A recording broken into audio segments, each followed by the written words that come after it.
year is 240 BCE. You are hundreds of miles off the rugged coast of the Peloponnese, suspended in absolute pitch-black isolation.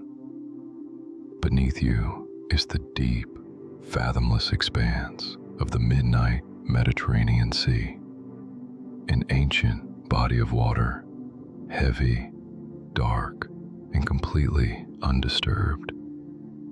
Above you is a sprawling, uninterrupted canopy of ancient stars, burning with an intense, brilliant clarity that has not yet been diluted by the artificial lights of the modern world.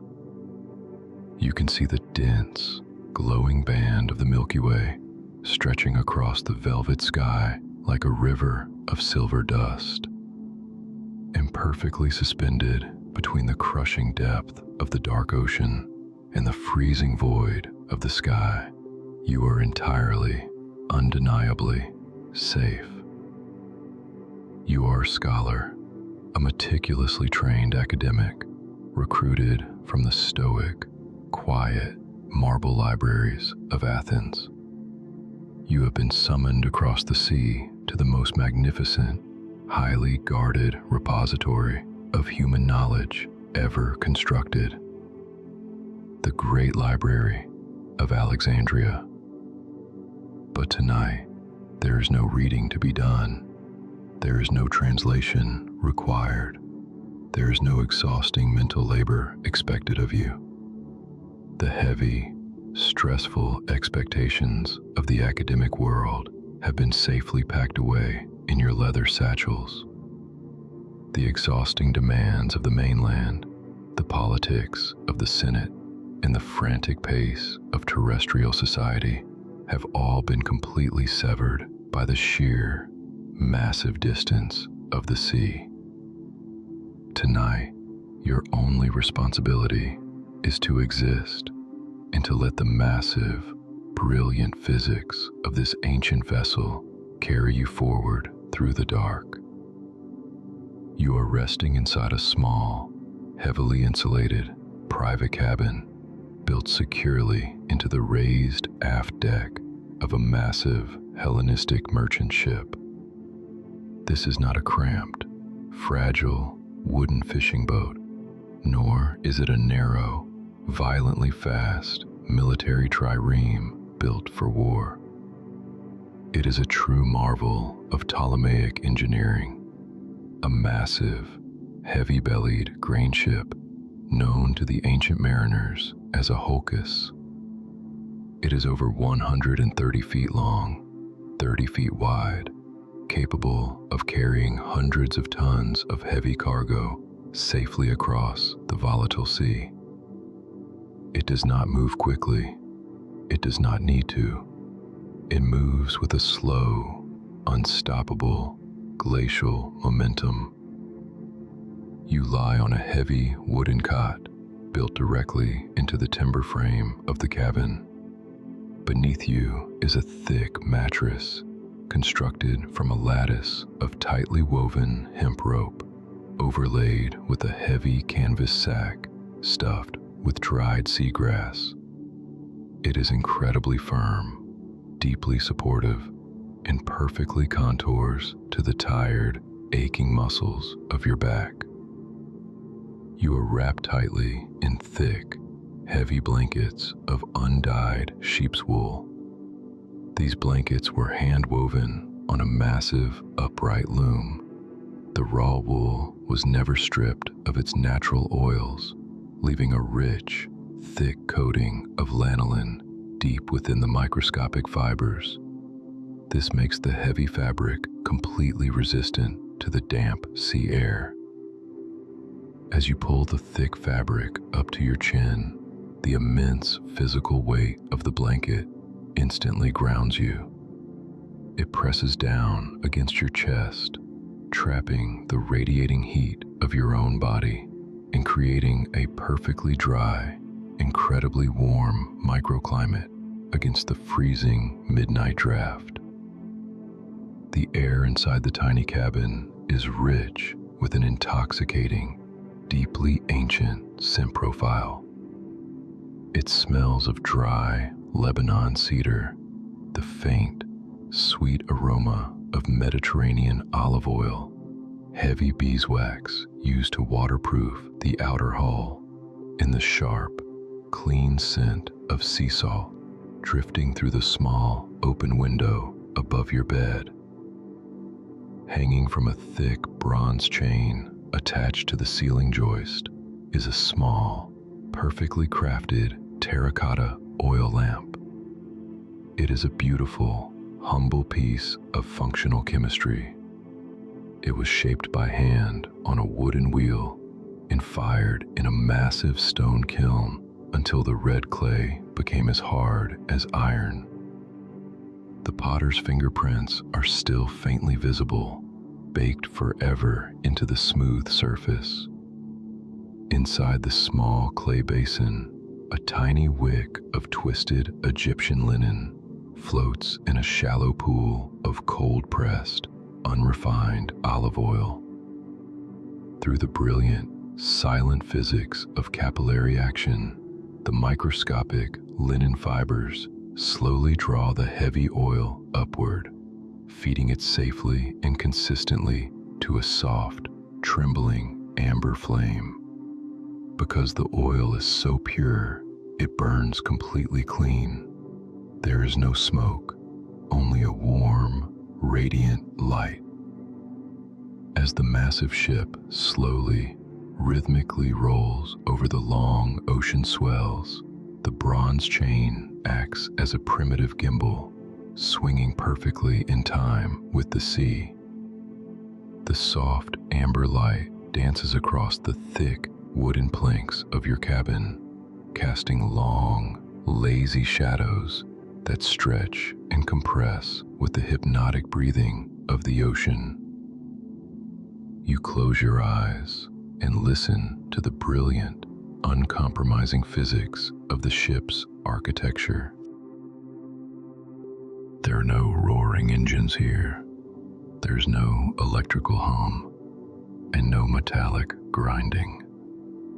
Surrounding you on all four sides are massive, incredibly thick planks of ancient Lebanon cedar. This ship was not built using the crude, unreliable methods of the future. It was constructed using a highly sophisticated, incredibly labor-intensive technique known as mortise and tenon joinery. The master shipwrights did not simply nail these planks to a rigid internal frame. Iron rusts in the salt water. Iron is rigid, and iron inevitably fails under the violent stress of the sea.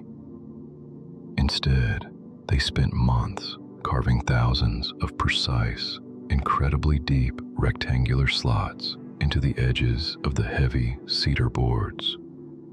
Then, they carved thousands of perfectly matching wooden pegs, called tenons, from solid, unyielding oak. They drove the oak pegs into the slots, locking the massive cedar planks together into one solid, impenetrable outer shell. When the ship was finally launched into the water, a brilliant, invisible piece of organic chemistry occurred. The dry cedar naturally absorbed the moisture of the sea. The wood physically expanded, its cellular structure swelling incredibly tightly against the rigid oak pegs, creating a flawless, watertight seal held together entirely by thousands of pounds of organic, physical tension. The entire exterior of the hull was then meticulously painted with boiling hot pine pitch, a thick, black, waterproof resin that hardened like a suit of armor. You can hear this immense tension working in the dark as the heavy ship climbs the back of a slow, rolling wave. The entire massive wooden skeleton gracefully flexes. Creak. It is a low, deep, resonant groan of thick timber. It is not the sound of a ship breaking. It is the sound of a brilliant, highly engineered structure, safely yielding to the immense kinetic energy of the ocean. If the ship were entirely rigid, the force of the sea would shatter it. But because it can flex, because it can naturally bend and breathe with the water, it is mathematically indestructible. Groan, creak. The sound travels slowly through the thick wooden floorboards, vibrating softly against the iron frame of your cot. It is a slow, rhythmic, profoundly comforting lullaby. The architecture is absorbing the movement of the earth so that you do not have to. Far above your tiny cabin, rising straight up into the starry night sky, is the massive central mast. It is carved from a single, towering trunk of ancient Aleppo pine. The base of the mast is seated deep within the absolute bottom of the hull, locking its staggering vertical weight directly into the heavy wooden keel of the ship. Suspended from a heavy wooden yardarm near the top of the mast is the true engine of the vessel, a massive, incredibly heavy square sail. It is woven from thick, unbleached Egyptian flax. To create a sail of this magnitude requires thousands of hours of meticulous human labor. Hundreds of thousands of individual flax fibers were harvested from the muddy banks of the Nile, spun into thread, tightly woven on heavy wooden looms, and hand-stitched together with thick, waxed twine. You can hear it catching the steady, invisible force of the Mediterranean trade winds. It produces a continuous, low-frequency rumble, a heavy, muffled fluttering that sounds exactly like a massive pair of lungs slowly exhaling in the dark. Thwomp, flutter. The heavy linen traps the wind, capturing the chaotic, invisible kinetic energy of the atmosphere and converting it into a smooth, absolute forward momentum. You are actively, safely being pushed across the surface of the earth without expending a single ounce of your own energy. Directly beneath your cabin floorboards, resting in the absolute pitch black belly of the ship, is the cargo hold. It is meticulously packed with thousands of heavy clay amphorae, tall, elegant ceramic jars nestled perfectly into beds of soft sand and dry straw to prevent them from shifting. They are filled with hundreds of gallons of dark red wine, golden olive oil, and fresh grain. This staggering, immense physical weight presses the hull of the ship deep down into the water.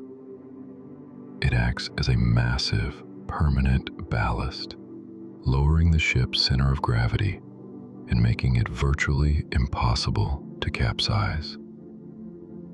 You are anchored securely to the earth, even while floating over the abyss. At the very back of the ship, just inches away from the thick wooden wall of your cabin, the helmsman stands in the cool night air. There is no steering wheel on this vessel. There is no modern rudder attached to the stern. Instead, the ship is guided by the pedalia, two massive, heavy wooden steering oars, plunging deep into the rushing water on either side of the hull.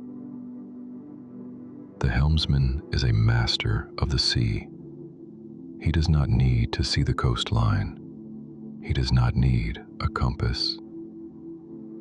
He stands quietly in the dark, his calloused hands resting on the heavy wooden tiller arms, reading the precise geometry of the stars above and feeling the vibration of the water below.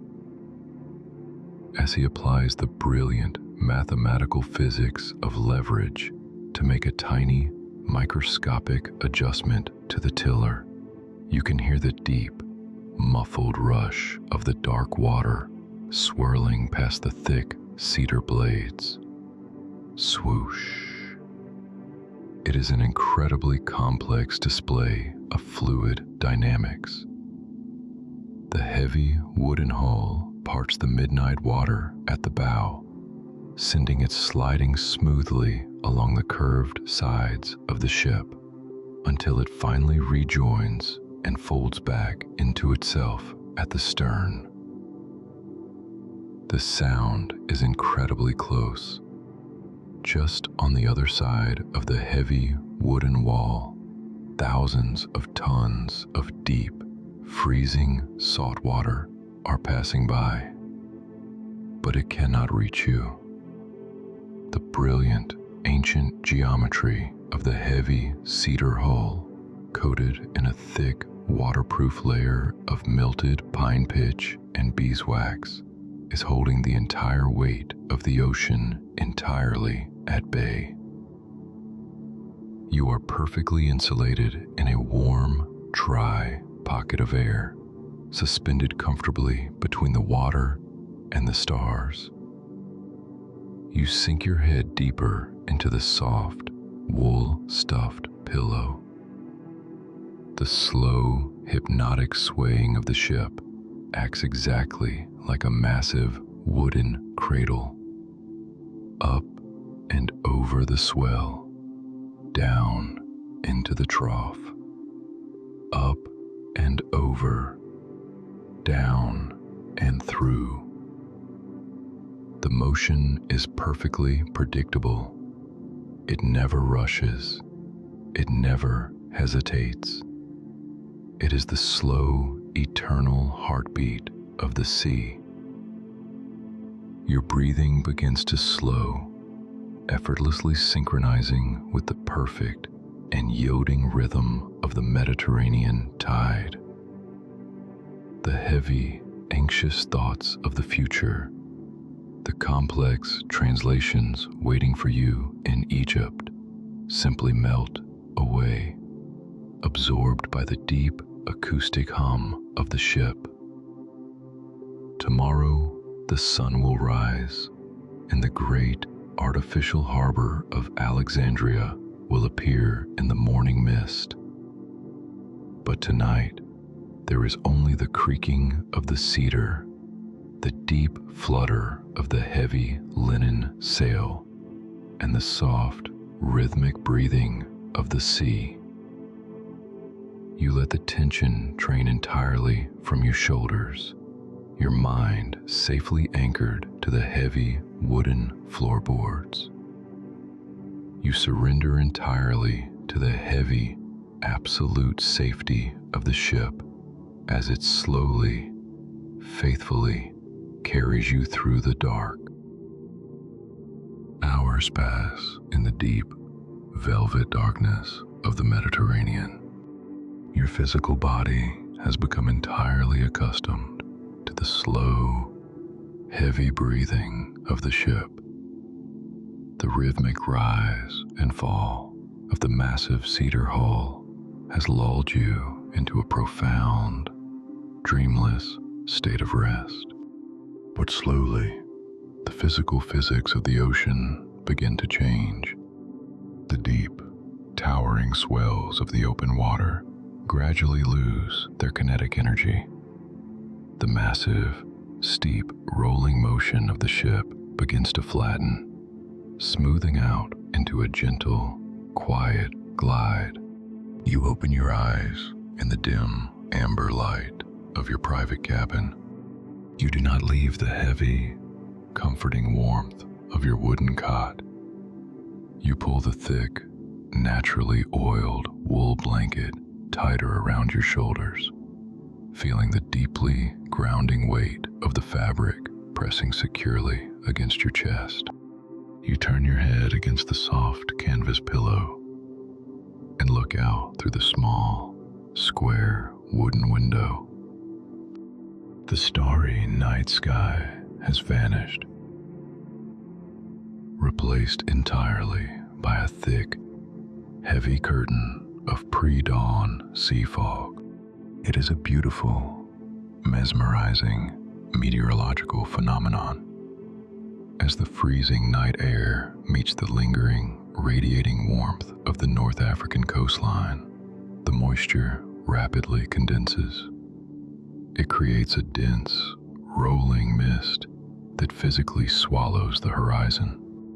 The fog is colored in incredibly deep, rich shades of midnight blue and heavy violet. It drifts slowly across the surface of the water, wrapping the merchant ship in an absolute, impenetrable cocoon of silence. The heavy, hollow sound of the wind in the linen sail has faded to a gentle, whispering hush. The world outside the window is incredibly cold, incredibly damp, and completely hidden. But inside your cabin, surrounded by thick wooden walls and the rich scent of dry cedar, you are deeply, wonderfully warm. The stark contrast between the freezing mist outside and the dry, insulated safety of your bed makes the cabin feel even cozier. You watch the thick fog rolling past the window, and then, piercing straight through the heavy blanket of the mist, comes a massive, brilliant beam of warm, amber light. It does not flash. It is a steady, luminous, incredibly powerful column of firelight, cutting through the deep blue fog like a glowing, golden corridor. You have arrived, looming massively in the distance, slowly emerging from the shifting morning mist, is one of the greatest architectural achievements in human history, the Pharos of Alexandria. It is not a simple tower. It is a colossal, monolithic mountain of pale, highly polished limestone and heavy granite, rising nearly 400 feet straight up into the sky. It is so massive, so staggeringly tall, that it seems to defy the very laws of gravity. As you lie safely in your warm bed, watching this monument slowly approach through the window, your scholarly mind recalls the brilliant, uncompromising engineering that allows this massive structure to exist.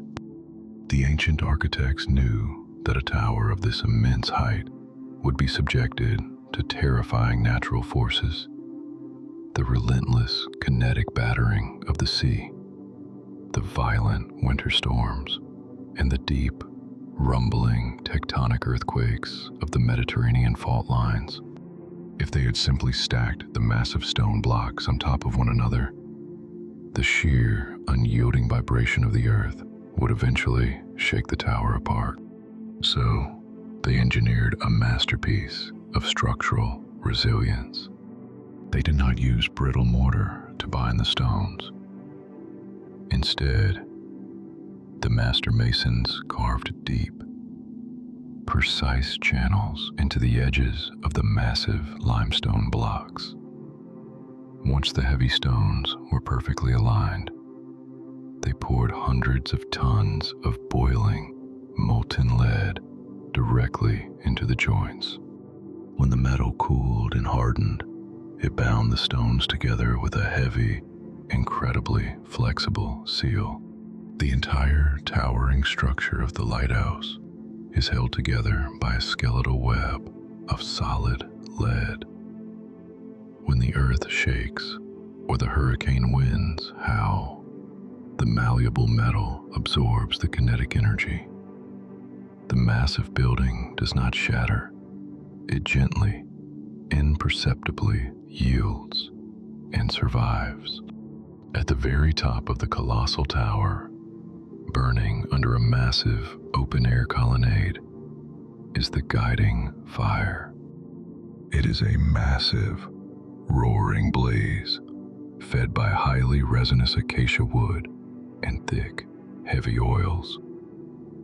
But a fire alone, even one of this immense size, could never pierce miles of thick sea fog.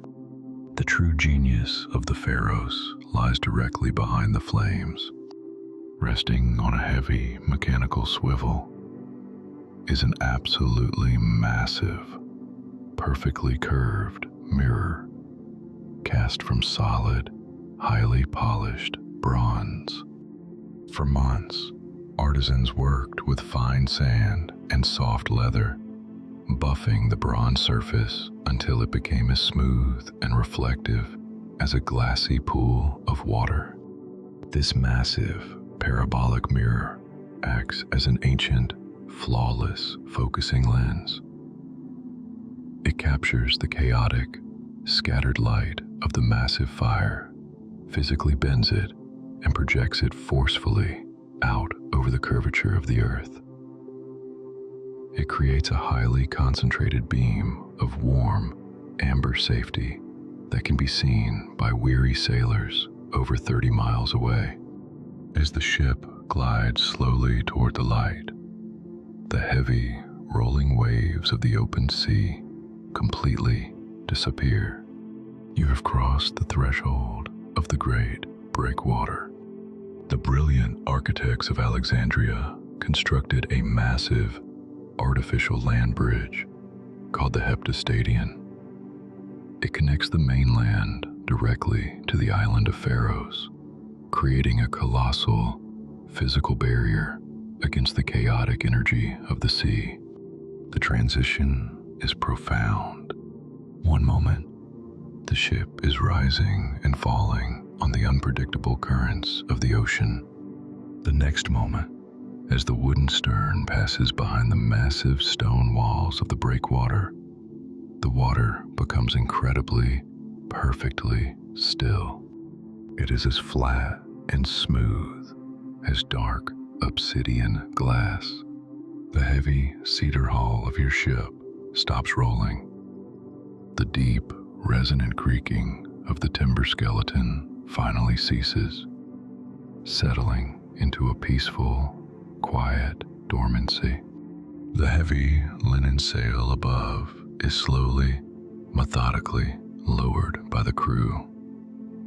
You can hear the thick, fibrous canvas folding down onto the wooden deck with a soft, heavy rustle. The ship no longer requires the wind. It is now gliding entirely on its own massive, residual momentum, slipping silently through the dark, perfectly calm water of the great harbor. The acoustic environment has completely transformed. The chaotic, howling isolation of the open sea has been replaced by the quiet, muffled echo of a sleeping city. Through the open window, you can hear the faint, distant sound of water gently lapping against the massive stone quays. You feel a profound sense of relief washing over you. The treacherous journey is over. The violent ocean has been safely conquered by the thick cedar hull, the heavy canvas sail, and the brilliant guiding geometry of the bronze mirror. You close your eyes, sinking deeper into the heavy wool blanket. Just outside, on the bow of the ship, you hear a heavy, metallic clanking. Clank, clack. It is the sound of a thick iron chain being manually released from the wooden capstan. Splash. A massive, heavy anchor carved from solid stone and wrapped in thick iron bands plunges into the dark, calm water. You listen as the heavy chain rapidly feeds out over the wooden railing. A deep, rhythmic metallic chatter that travels softly down into the hull of the ship. A few seconds later, the massive stone anchor impacts the soft, sandy floor of the ancient harbor. The heavy ship drifts forward for just a few feet until the iron chain pulls completely taut. The hull gently checks itself, stopping with a slow, heavy finality. You are perfectly secured. You are anchored safely in the calmest, most protected waters of the ancient world, resting in the massive, glowing shadow of the great lighthouse. The sky outside your window is slowly, imperceptibly shifting from deep, heavy midnight blue to a soft, pale lavender. The dawn is breaking over Alexandria.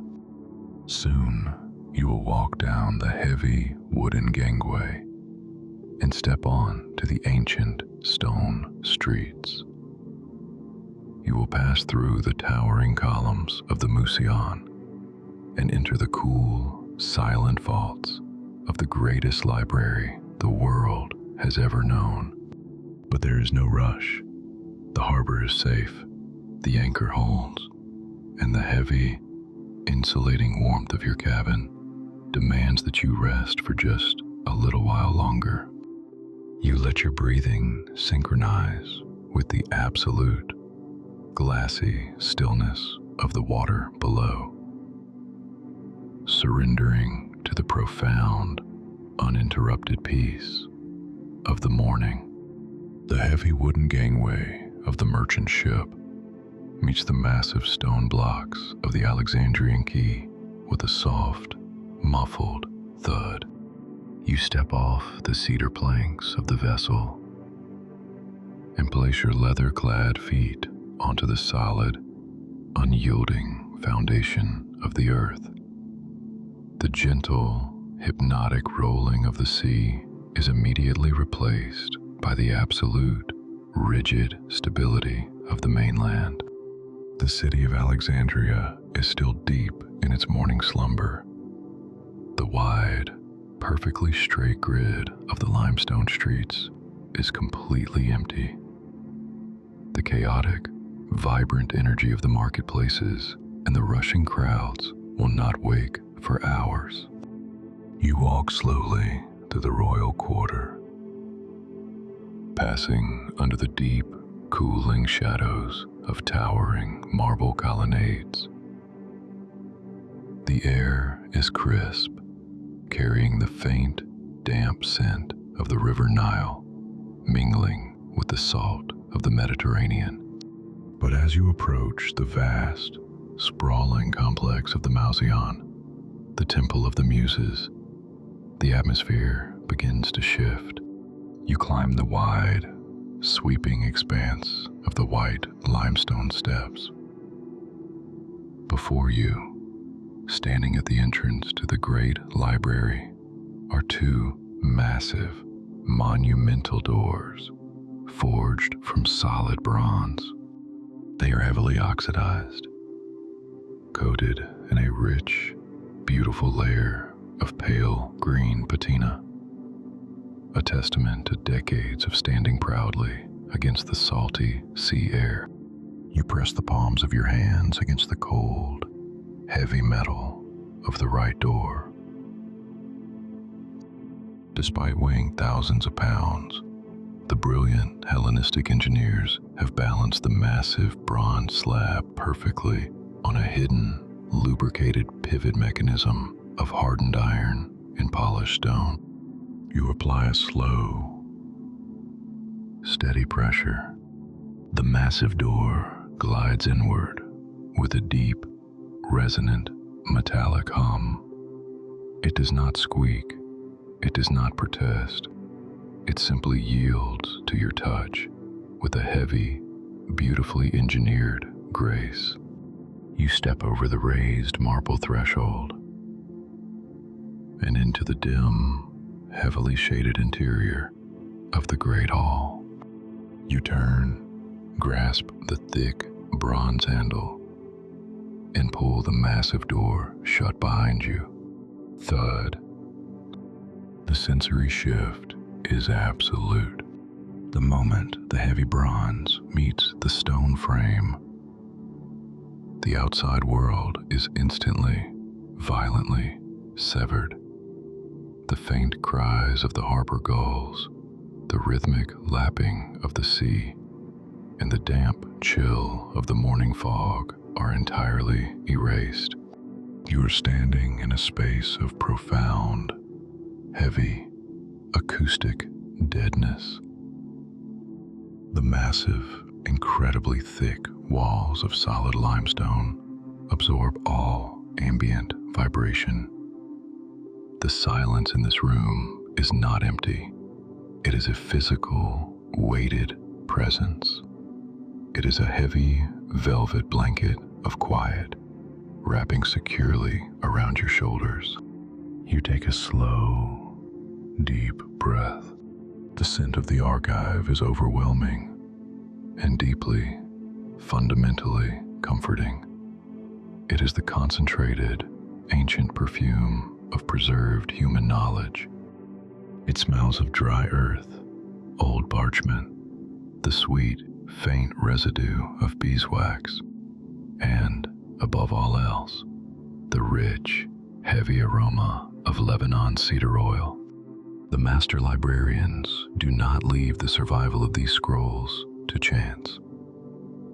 The delicate papyrus is highly susceptible to the humid air of the Nile Delta and to the microscopic insects that feed on organic matter. To protect the archive, every single scroll in this massive vault is meticulously, painstakingly painted with a thin layer of refined cedarwood oil. The natural chemistry of the cedral acts as a brilliant, invisible armor. It actively repels moisture and naturally deters silverfish, ensuring the fragile reeds survive for centuries in the dark. This heavy, woody scent permeates the entire building. It is a constant, aromatic reminder that you are standing in a highly controlled, deeply protected environment. You open your warm, amber lantern, though you barely need it. High above you, cut deeply into the thick upper walls, is a row of narrow, clear-story windows. They are intentionally angled to face the north, capturing only the cool, indirect light of the morning, while preventing the harsh, destructive heat of the Egyptian sun from ever touching the scrolls. A single, thick shaft of pale, golden sunlight falls through the high stone window, cutting diagonally through the cool shadows of the hall. Suspended in this singular column of light are millions of microscopic dust motes. They're drifting, swirling incredibly slowly in the still air, riding tiny, invisible thermal currents. You watch them float in the golden beam, completely weightless, dancing in a mesmerizing, hypnotic slow motion. The sheer perfection of their quiet, chaotic drift forces your analytical mind to simply stop and observe. You lower your gaze from the light and look out at the true majesty of the room, lining the massive stone walls, stretching from the polished marble floor all the way up into the vaulted shadows of the ceiling, are the armaria. They are massive, beautifully crafted wooden shelving structures built entirely from thick, aromatic cedar and polished cypress. The wood is intricately carved into tens of thousands of perfect, symmetrical honeycombs. A massive, repetitive grid of square cubbies, endlessly stretching down the long corridors of the library. And resting inside every single one of these wooden cubbies are the scrolls There are hundreds of thousands of them, a staggering, almost incomprehensible volume of heavy papyrus cylinders, stacked neatly, safely, and perfectly in the dark. To the untrained eye, a room containing 500,000 ancient texts would be a landscape of overwhelming chaos, a labyrinth of lost voices and impossible clutter. But you are a scholar, and you know that there is no chaos here. There is only the brilliant, unyielding comfort of absolute order. Just a few decades ago, the head librarian, a genius of unparalleled logic named Callimachus, looked at the massive, growing mountain of scrolls and decided to conquer the chaos. He invented the Panax. It is the very first library catalog in human history, a monumental, deeply soothing system of geometric organization.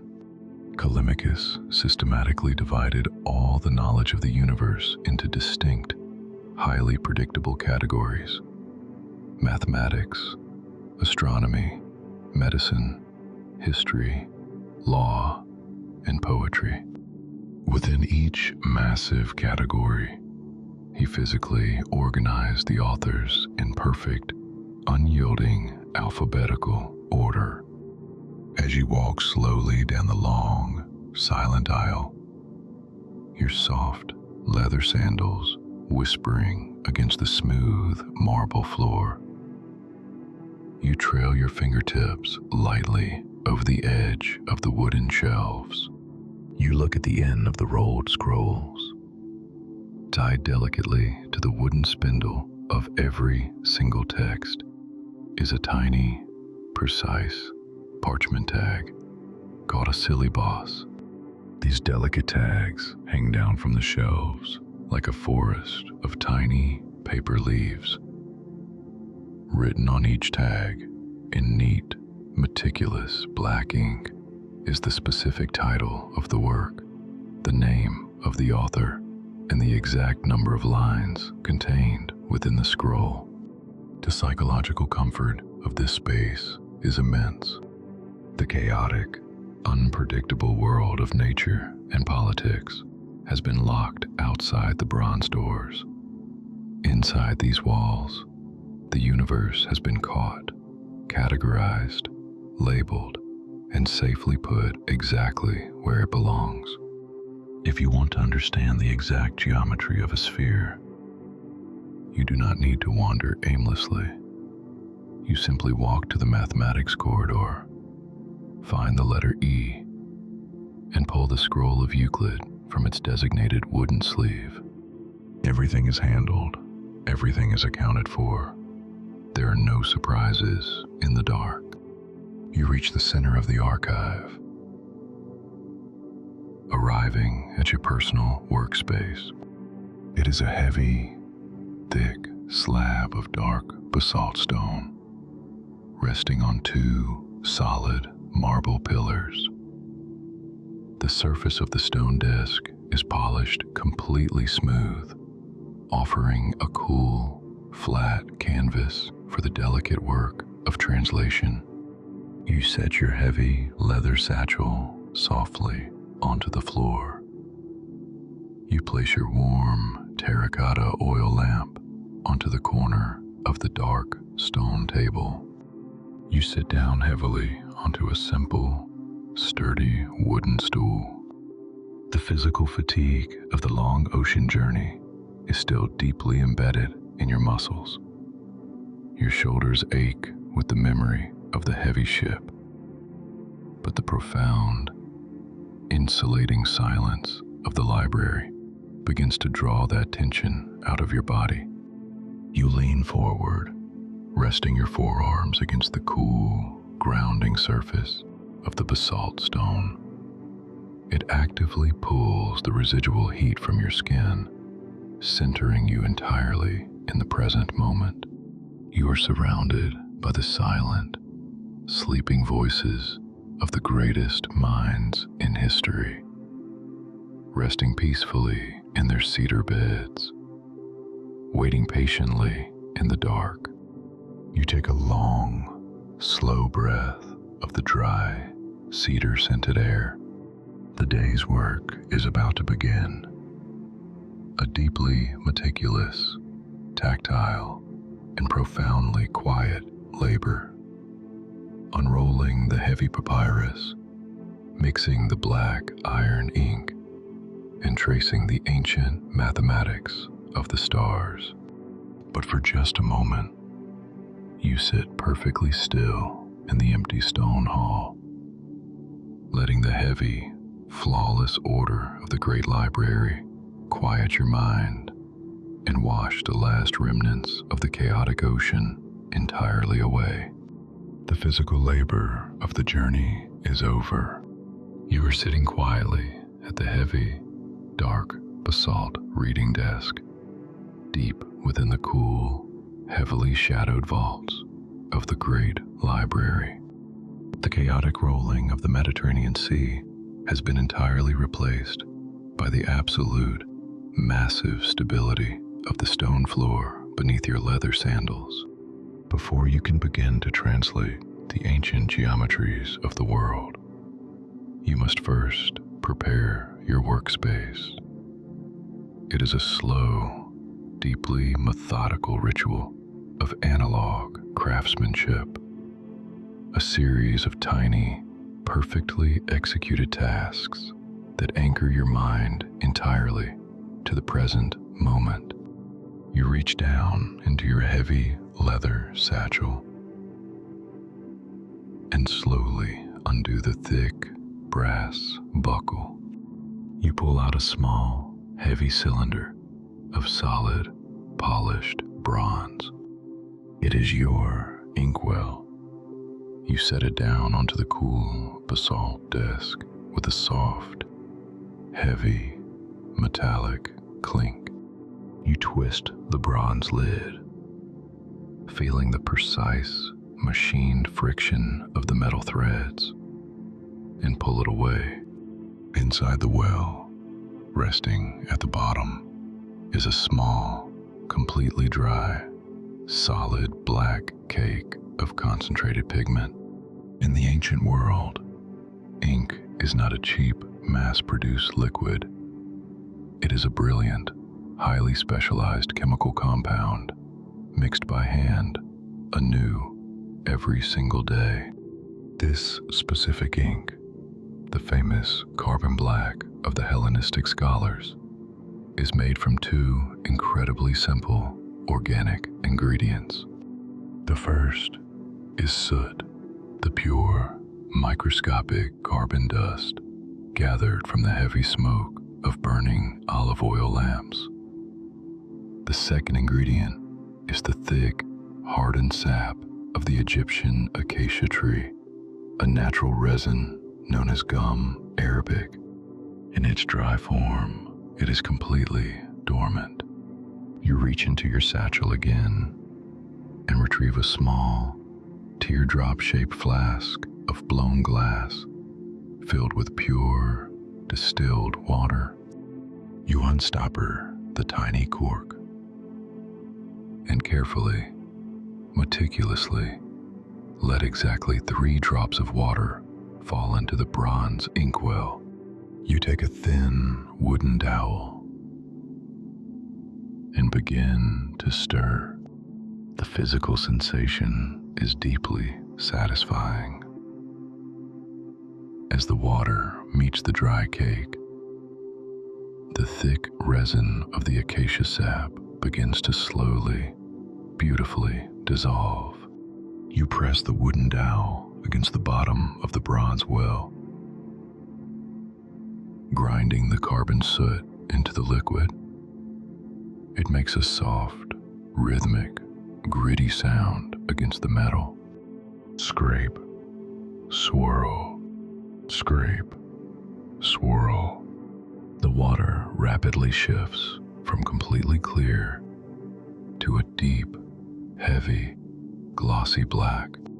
The gum arabic acts as a brilliant microscopic binder.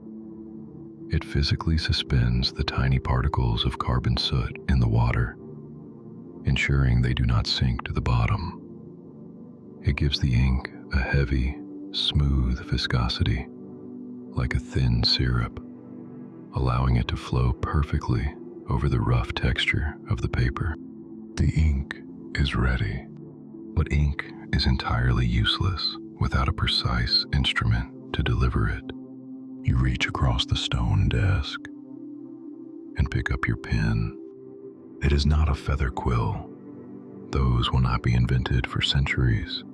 It is a calamus, a thick, hollow reed harvested from the muddy banks of the Nile River, cut and dried in the hot Egyptian sun until it became incredibly stiff and rigid.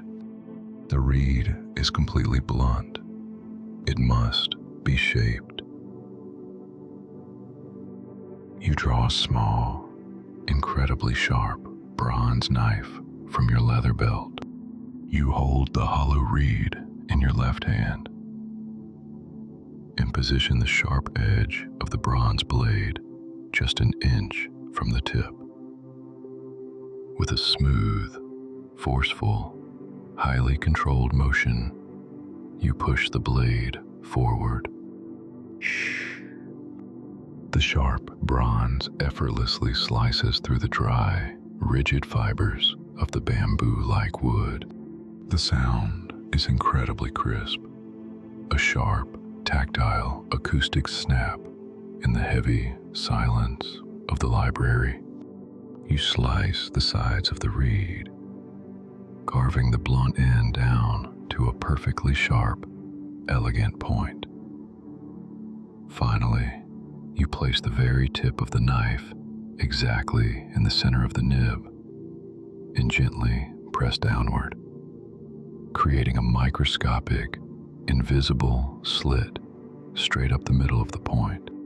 This tiny, imperceptible cut is an absolute masterpiece of fluid dynamics. When you dip the pen into the bronze inkwell, the brilliant physics of capillary action will draw the heavy black liquid straight up into that microscopic slit, holding it there, suspended against gravity, until you press the pen against the paper. Your tools are perfectly sharp.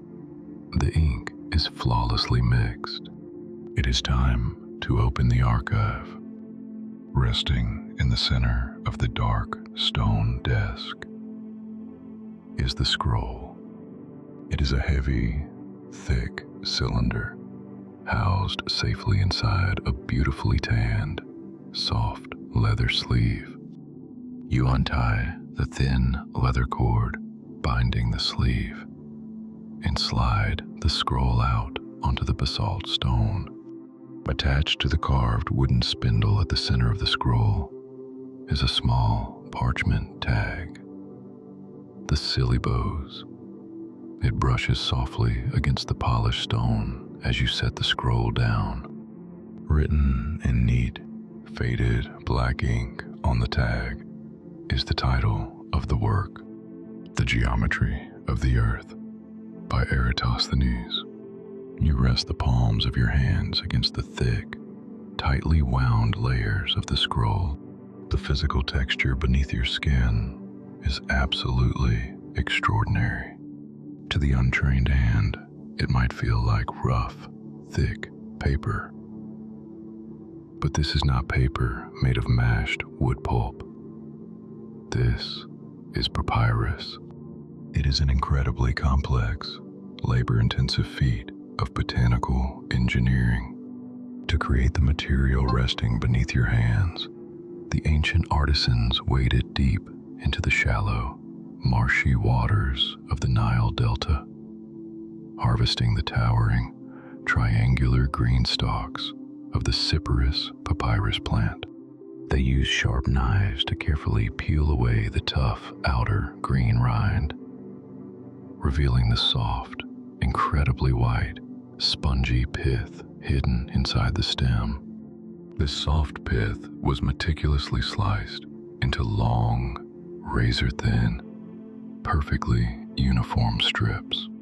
The artisans laid dozens of these wet strips down onto a flat wooden board, perfectly parallel to one another. Then, they took dozens more strips and laid them directly on top at a perfect 90-degree perpendicular angle, creating a heavy, organic crosshatch pattern. They did not use glue to hold the grid together. They didn't need to. Instead, they placed a heavy, flat stone directly onto the wet plant fibers and crushed them with an immense, staggering amount of physical pressure. Under the crushing weight of the stone, the natural, microscopic cellular structure of the plant physically burst open. The thick, sticky sap hidden deep inside the pith was violently squeezed out, binding the horizontal and vertical layers together in a flawless, indestructible organic weld. Finally, the dried sheet was rubbed vigorously with a highly polished piece of smooth ivory, flattening the rough fibers, ironing out the microscopic ridges until the surface of the papyrus became as smooth and frictionless as glass. You can feel that massive human effort in the heavy, stiff rigidity of the scroll. It is thick, it is stubborn, it possesses a deep, physical memory of its tightly wound shape, and it aggressively resists being opened. You grasp the wooden spindle with your right hand and hold the outer edge of the papyrus with your left. You apply a slow, steady, horizontal pressure. Crackle, rustle, the sound of the heavy, ancient papyrus unrolling across the polished stone desk is incredibly distinct. It is a deep, rich, fibrous friction.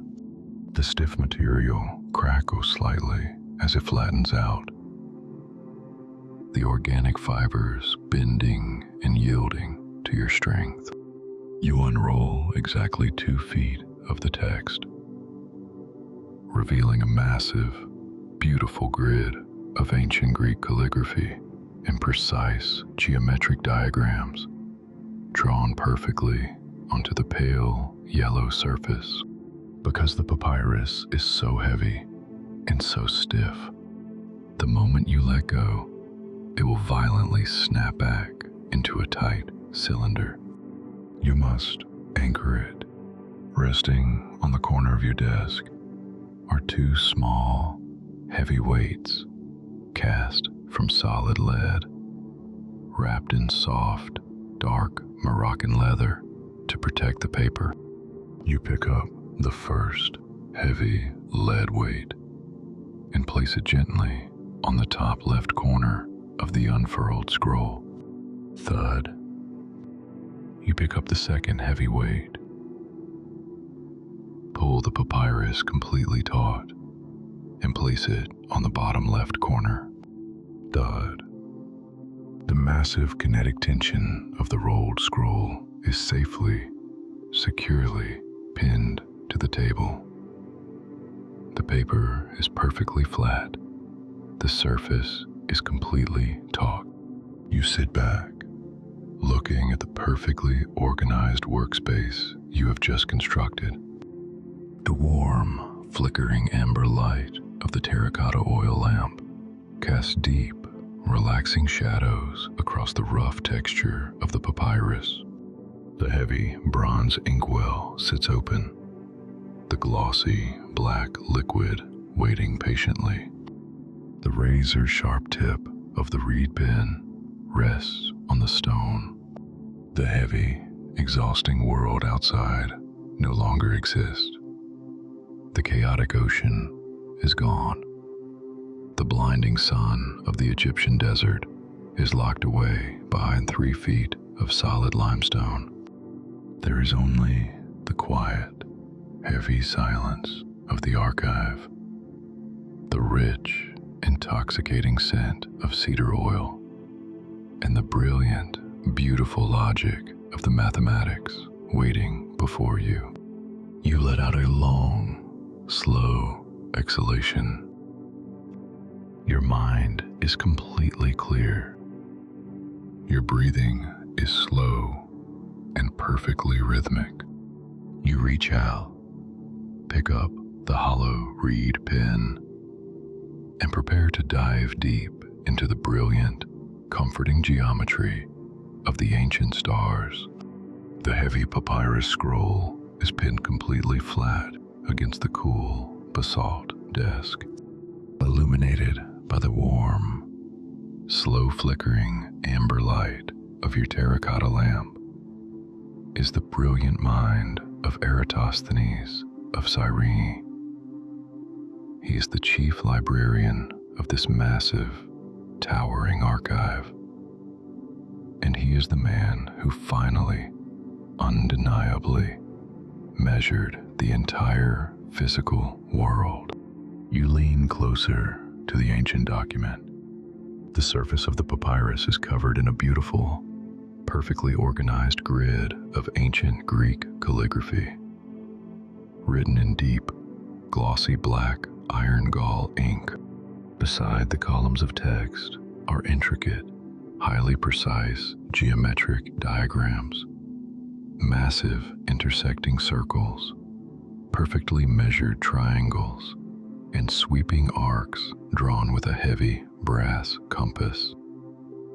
At the intersection of every line is a tiny Greek letter: alpha, beta, gamma, mapping the angles with absolute mathematical certainty. Despite what the myths of the future will claim, the brilliant scholars of the ancient world do not believe the earth is flat. That is an absurd, primitive illusion. They know, with absolute geometric certainty, that the earth is a massive, perfectly floating sphere. But knowing it is a sphere, and knowing exactly how massive that sphere is, are two entirely different things. You read the slow, meticulous handwriting of the chief librarian, translating his brilliant logic line by line. Eratosthenes did not use complex machinery. He did not use massive telescopes. He solved the ultimate puzzle of the universe, using nothing more than a deep stone well, a towering obelisk, and the shadow cast by the sun. You reach across the dark basalt desk and pick up a heavy, beautifully crafted geometric compass. It is forged from solid, polished bronze. It features two long, needle-sharp legs connected at the top by a stiff, highly tensioned brass hinge. You open the compass. The metal resists you slightly, moving with a stiff, completely silent friction. You place the sharp point of the left leg directly into the center of a circle drawn on the papyrus. You dip the incredibly sharp, carved tip of your hollow reed pen into the bronze inkwell. The brilliant physics of capillary action silently draws a tiny, perfect bead of heavy black ink up into the microscopic slit of the wood.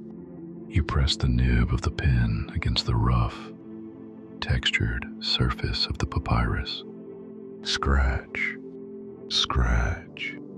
The sound of the rigid reed moving across the dried plant fibers is a deep, rhythmic, deeply satisfying friction.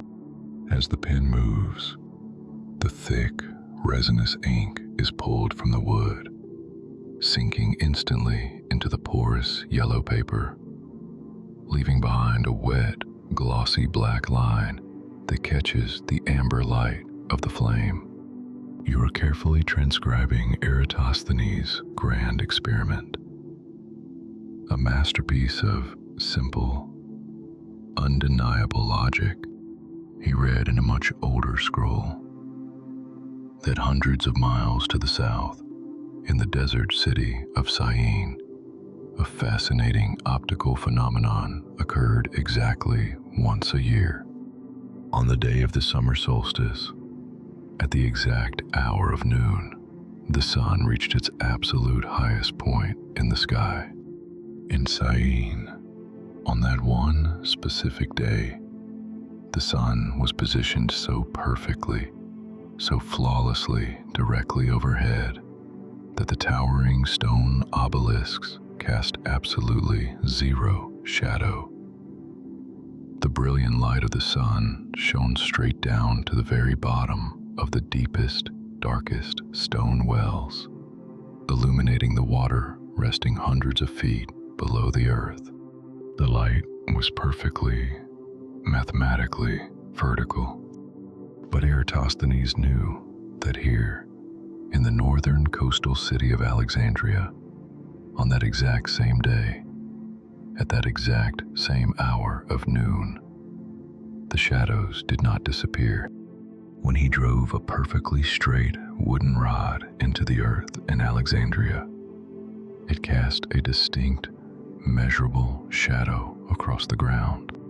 You trace the arc of the shadow on the papyrus with your pen. Scratch, scratch. The angle of that shadow in Alexandria was exactly 7.2 degrees. If the earth were perfectly flat, the shadows in both cities would be exactly the same. The sunlight hitting the ground would cast identical shapes, but because the wooden rod in Alexandria cast a shadow, and the deep well in Syene did not, it proved with absolute mathematical certainty that the surface of the earth was curving away from the sun. The earth was a sphere, and Eratosthenes realized something brilliant. A circle is comprised of 360 degrees. The angle of the shadow in Alexandria was 7.2 degrees. 7.2 is exactly 1/50th of a perfect circle. The elegant, beautiful logic of this realization settles over you like a heavy, warm blanket. It meant that the distance between Alexandria and the southern city of Syene was exactly 1/50th of the circumference of the entire planet. If he could simply measure the physical distance between those two cities, he could multiply by 50, and he would have the exact size of the entire world. He didn't guess, he didn't estimate, he deployed the bimetists. The bimetists were professional walkers, highly trained, deeply meticulous human surveyors whose entire job was to walk across the earth and count their steps with absolute, unflinching precision. You imagine them now as your pen scratches across the papyrus.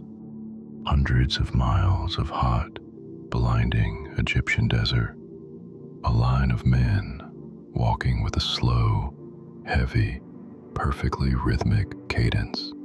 Step, pause, step, pause. Their stride never wavered. They did not speed up. They did not slow down. Every single footstep was exactly, mathematically identical to the last. They walked for weeks, reducing the massive, chaotic expanse of the desert into a simple, predictable tally of human movement. A deeply repetitive, hypnotic physical labor. When they finally returned to the cool stone walls of the Great Library, they presented Eratosthenes with the final measurement. The distance was exactly 5,000 stadia. You dip your pen into the bronze inkwell once more, the wet ink catching the light. and you write the final, satisfying equation. 50 multiplied by 5,000, 250,000 stadia, roughly 24,860 miles, thousands of years before the invention of the telescope, before satellites or modern machines.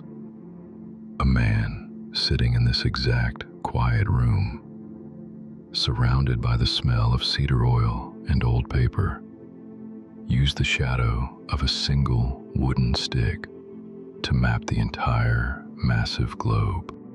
The psychological comfort of this mathematics is profound. The human mind is constantly plagued by the unknown, by the chaotic, terrifying vastness of a universe that seems entirely out of our control. But right here, resting quietly on a stone desk in the middle of the night, the massive, terrifying scale of the entire Earth has been captured. It has been reduced to a simple, elegant, mathematical formula drawn on a piece of dried river weed. The universe has rules. A circle will always be 360 degrees. A straight line will always be the shortest distance between 2 points. Gravity will always pull the pendulum, and the sun will always cast a shadow. These laws do not change. They do not waver based on the anxieties of the day. They are absolute. They are permanent. They are beautifully, endlessly reliable. The deep, heavy tension in your jaw completely releases. You let out a long, slow exhalation, feeling the heavy, undeniable comfort of order washing over your tired mind. You set the hollow reed pen down onto the stone desk. It lands with a soft, muffled wooden tap. You watch the thick, black ink slowly dry in the warm, amber light. As the microscopic layer of water evaporates into the dry air of the archive, the glossy liquid turns to a dull, permanent, beautiful, matte black. The equation is finished. The geometry is secure. You gently lift the heavy lead weights from the corners of the scroll, placing them softly onto the stone. The stiff papyrus violently, instantly rolls itself back into a tight, protective cylinder with a sharp, satisfying crackle. The work of the stars is done. It is time to return to the earth, to the quiet, soothing, highly sensory world of ancient botany. You reach for the next leather-bound sleeve, preparing to unroll the quiet, deeply medicinal secrets of the Egyptian healers. The massive geometric scroll of Eratosthenes has been safely returned to its protective leather sleeve. The heavy, absolute logic of the cosmos has been calculated and put away. You have mapped the immense, terrifying scale of the earth, and now your mind naturally seeks the comforting, microscopic details of the natural world. You stand up slowly from the basalt reading desk and walk quietly down a different corridor of the Great Library. This is the medical wing, the archives of the healers, the botanists, and the apothecaries. As you walk between the towering wooden shelves, the scent profile of the air begins to beautifully, dramatically shift. The sharp, dry smell of old papyrus and cedar oil is slowly overtaken by a rich, heavy, profoundly intoxicating tapestry of ancient aromas. It smells of dried, sweet grass, earthy roots, rich golden honey, and the heavy, resinous perfume of ancient tree sap. You find the specific honeycomb cubby you are looking for and gently slide a thick, heavy scroll from its resting place. You carry it back to your desk, along with a small, beautifully carved wooden tray holding your botanical tools. You sit back down in the warm amber light of your terracotta lamp. You untie the thin leather cord and unroll the medical text across the dark stone desk, pinning the corners down with your heavy lead weights. The text on this papyrus is entirely different. There are no sharp, rigid geometric triangles or intersecting lines.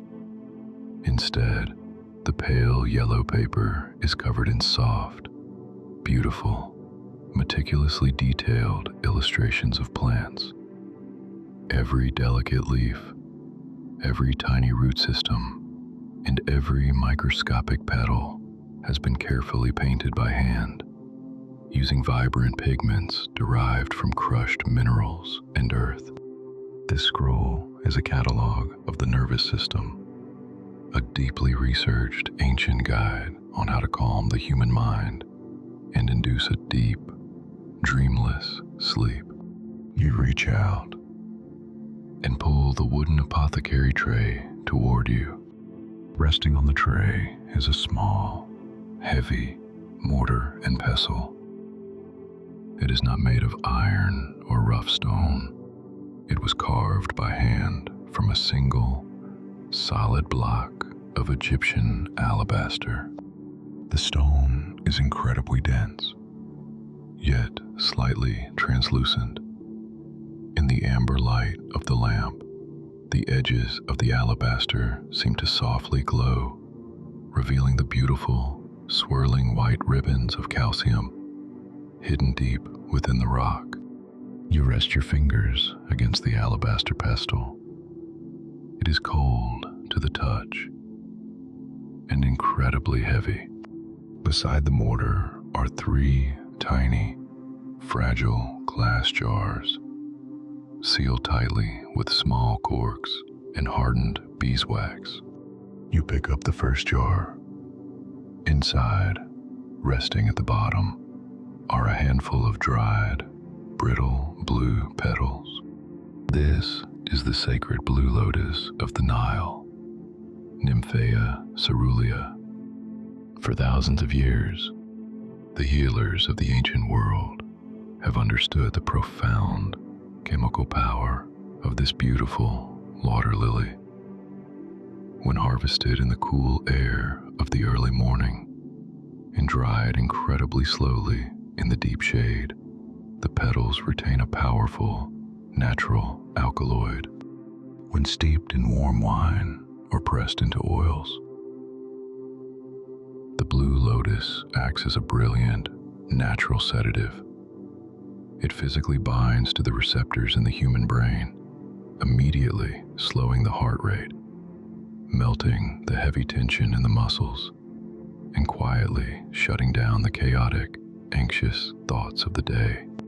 You use the tip of your bronze knife to gently pop the wax seal off the tiny glass jar.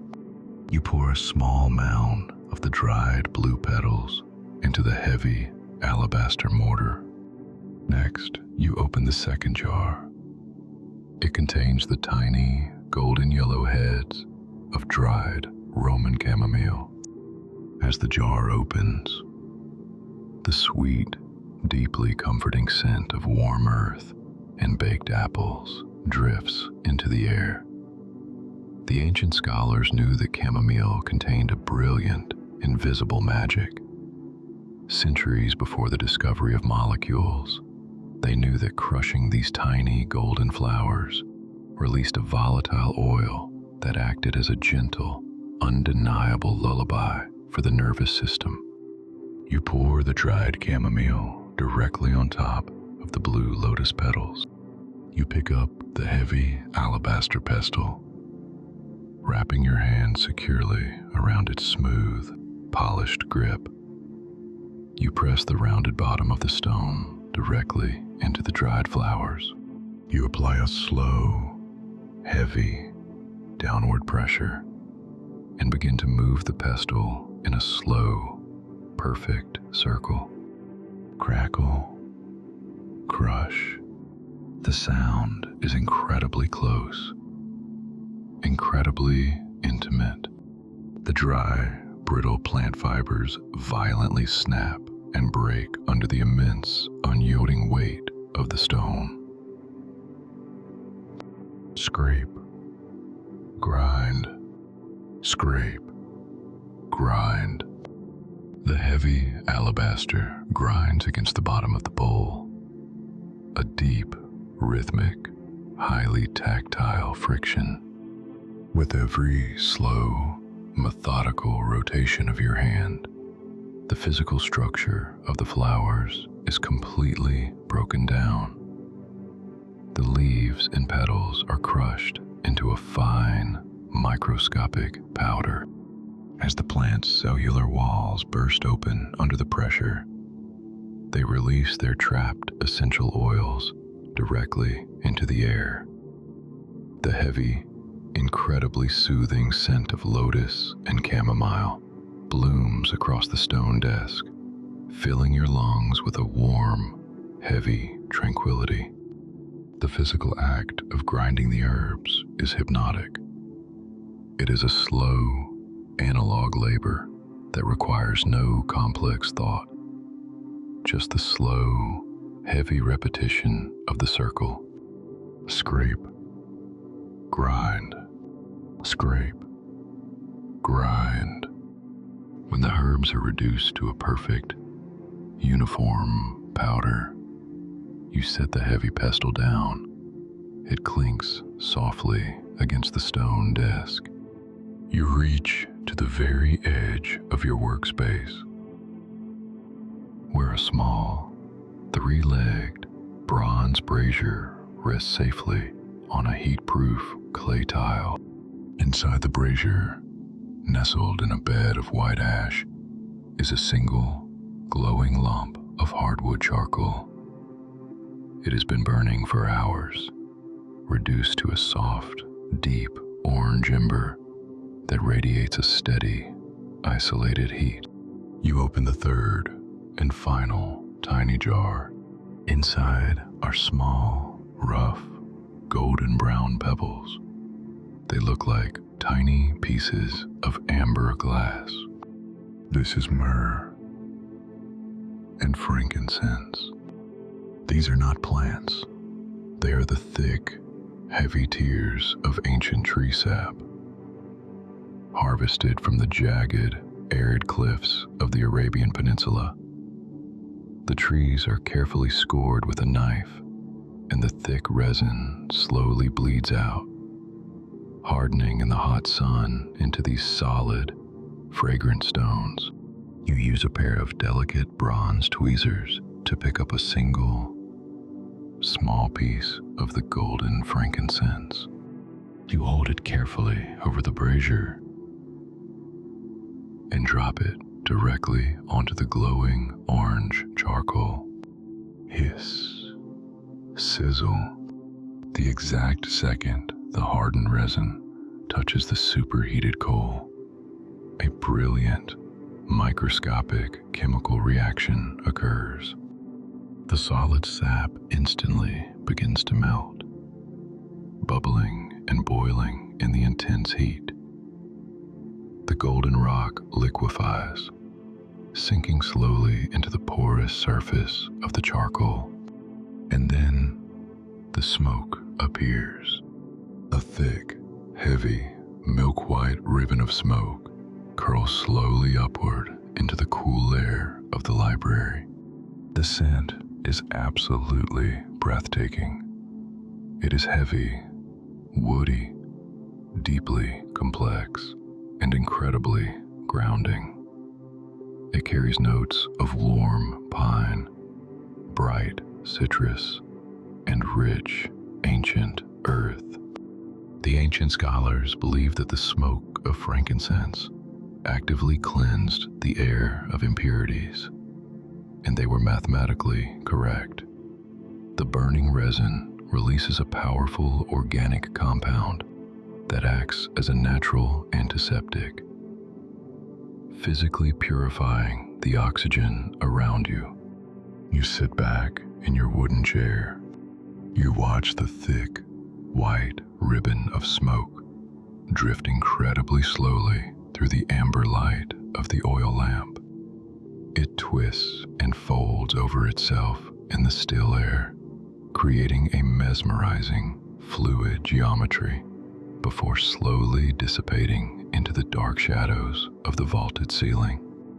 Your workspace is now a sanctuary of absolute, impenetrable calm. The deep, heavy scent of the burning resin fills your lungs. The crushed blue lotus and chamomile powder rests quietly in the alabaster bowl. The ancient text of the healers is safely unrolled before you. The physical fatigue in your body has entirely transformed. It is no longer the dull, exhausting ache of the ocean journey. It has become a soft, heavy, deeply comforting lethargy. The muscles in your neck have completely released. The heavy tension in your jaw has melted away. Your eyelids feel incredibly, wonderfully heavy. The scholarly work of the night is finally complete. The cosmos have been measured. The healing herbs have been processed. The Great Library has shared its quiet, dormant secrets with you. And now, it is demanding that you rest. You slowly, carefully, blow a soft breath of air across the tiny terracotta oil lamp. The trembling amber flame immediately detaches from the linen wick and vanishes into the dark. The room is plunged into a cool, deep, velvet shadow, illuminated only by the faint, dying orange glow of the single charcoal ember and the soft, pale moonlight drifting down from the high stone windows. It is time to leave the massive archive. It is time to retreat to the quiet, heavy stone walls of the scholars' sleeping quarters and surrender entirely to the night. The tiny, glowing amber flame of the oil lamp has vanished. The sprawling, monumental stone vault of the Great Library is completely surrendered to the shadows. The millions of ancient voices, the mathematics, the histories, and the botanicals are safely sleeping in their aromatic cedar vaults. You stand up slowly from the dark basalt desk. Your heavy leather satchel remains on the floor. Your tools, the bronze inkwell, the carved reed pen, the heavy lead weights, all remain perfectly, exactly where you left them. There is nothing to clean up. There is nothing to organize. The massive, invisible weight of expectation and labor has been completely lifted from your shoulders. You turn and begin the quiet walk back to the dark archive. Your soft leather sandals whisper against the polished marble floor. A slow, steady, rhythmic echo that travels gently up into the vaulted ceiling. Step. Step. You pass through the massive bronze doors of the library, pulling them shut behind you with a deep, heavy, final click. You are now walking through the private, heavily guarded cloisters of the Mausoleum. This is the exclusive sanctuary built specifically for the resident scholars. The architecture here is different from the cavernous public halls. It is designed entirely for acoustic isolation and absolute, unbroken peace. The corridors are narrow, built with incredibly thick, solid limestone blocks, specifically engineered to block out the chaotic, vibrant noise of the waking city of Alexandria. The air in this stone hallway is beautifully, perfectly cool.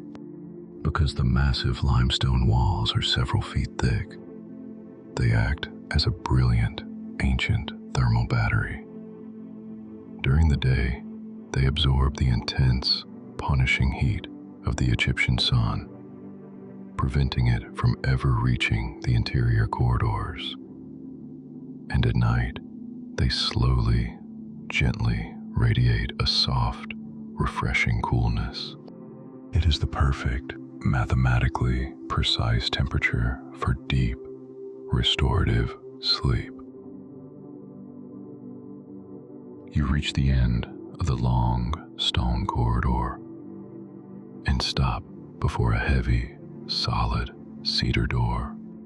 You lift the simple bronze latch and push the heavy door inward.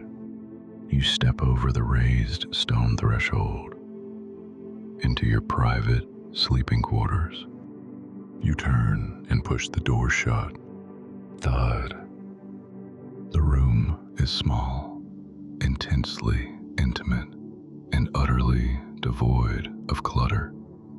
The ancient architects believed that a cluttered room created a cluttered mind. To achieve true, profound rest, the eye must have nothing to fixate on. There is a single wooden stool, a small bronze wash basin, and built directly into the far wall is the bed. It is a heavy, beautiful frame of dark cedar, supporting a thick, tightly woven mattress stuffed with incredibly soft, carded wool. Feet above the bed, cut deeply into the thick limestone wall, is a single, narrow, square window. Through this small opening, the cool, pale blue light of the Mediterranean moon spills into the room. It casts a perfect, geometric square of soft, silver light directly onto the dark stone floor. It is the only light in the room. The warm, fiery ambers of the library have been completely replaced by the cool, tranquil, velvet blues of the deep night. You sit down slowly on the edge of the cedar bed. The physical fatigue of the long day, the heavy ocean journey, and the meticulous translation of the stars finally, completely catches up with you. Your muscles feel incredibly, wonderfully heavy. You reach down and slowly remove your soft leather sandals, placing them neatly parallel to each other on the cold stone floor. You swing your legs up onto the thick mattress and lay back against the heavy, densely packed wool pillow. You reach down to the foot of the bed, grasping the edge of the blanket, and pull it slowly up over your body. This is not the heavy, rough sheep's wool from the merchant ship. This is authentic, pure, ancient Egyptian linen, known to the scholars as byssus, or woven air. It is a fabric of absolute, legendary luxury. It was spun from the finest, longest flax fibers, harvested from the fertile banks of the Nile River. The weavers in Alexandria used heavy wooden looms to pack the microscopic threads so tightly together that the fabric feels exactly like cool, liquid silk against your skin. Despite being incredibly soft, it is surprisingly heavy. It drapes perfectly over the contours of your body, pressing down with a gentle, highly comforting weight. Because it is spun from pure, organic flax, the linen breathes flawlessly. It traps the perfect amount of your natural body heat while allowing the cool, ambient air of the stone room to slowly circulate over your skin. You are suspended in a perfect, heavily insulated microclimate. You close your eyes. The room is completely, undeniably silent. The thick limestone walls have successfully conquered the world outside. There are no galloping horses, no shouting merchants, no heavy wooden carts rumbling over the cobblestones. Even the massive, rolling Mediterranean Sea is nothing more than a ghost of a sound, a faint, nearly imperceptible, low-frequency vibration, felt only in the deepest, quietest moments of the night. The air in the small room still carries the faint, lingering, deeply intoxicating scent of the botanical archive. The oils from your hands, the crushed blue lotus petals, the sweet golden chamomile, and the heavy, resinous smoke of the frankincense surround you in a soft, invisible cloud of aromatherapy. The natural alkaloids of the ancient flowers are quietly, chemically working. You feel the heavy tension completely drain from the muscles in your neck. Your shoulders sink a fraction of an inch deeper into the heavy mattress. The tight, persistent clenching in your jaw entirely releases. Sometimes, the human mind tries to fight the onset of sleep by projecting itself into the future.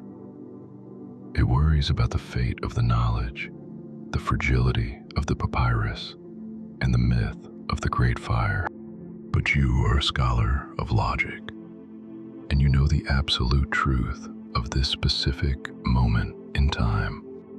The year is 240 BCE. The Great Library is in its absolute, undeniable golden age. The fires of the Roman conquests, the chaotic destruction of the future, are centuries and centuries away. They do not belong to you. They do not exist in this era. Right now, in this precise, heavily guarded moment, the knowledge of the universe is perfectly safe. You have arrived at the center of the world's knowledge. You are locked safely inside a massive stone fortress, guarded by the greatest empire on Earth. There is absolutely nothing required of you until the sun rises. The math is solved. The ink is dry. The heavy bronze doors are locked. The slow, steady rhythm of your breathing perfectly matches the quiet, ancient stillness of the heavy stone walls. You let your mind drift away from the geometric stars, away from the massive lighthouse, and away from the rolling ocean, surrendering entirely to the deep, heavy, beautiful gravity of the bed. Asterisk, asterisk, asterisk. If you are still awake, resting quietly in the heavily insulated safety of your own room, while the world turns slowly outside your window, please leave your location and local time in the comments below. It is our silent, global ledger, a quiet record of everyone who has sought shelter in the ancient architecture of the past. The bronze doors are locked. The knowledge is safe. Until our next journey, sleep well.